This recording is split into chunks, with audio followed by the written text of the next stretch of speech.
আজকে 17 তারিখ, গতকাল ছিল 16 তারিখ।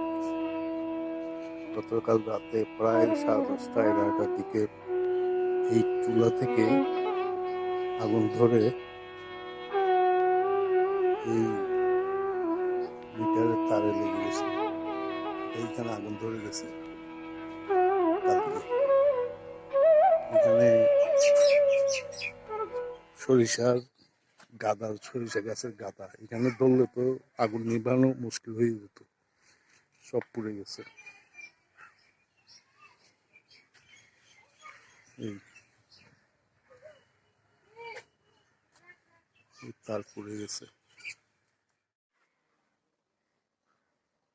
মেশিন টেশিন পুড়ে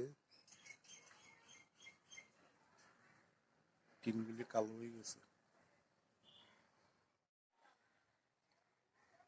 এই তার ভাগ্যিস পুরা পাড়া জ্বলে যেত।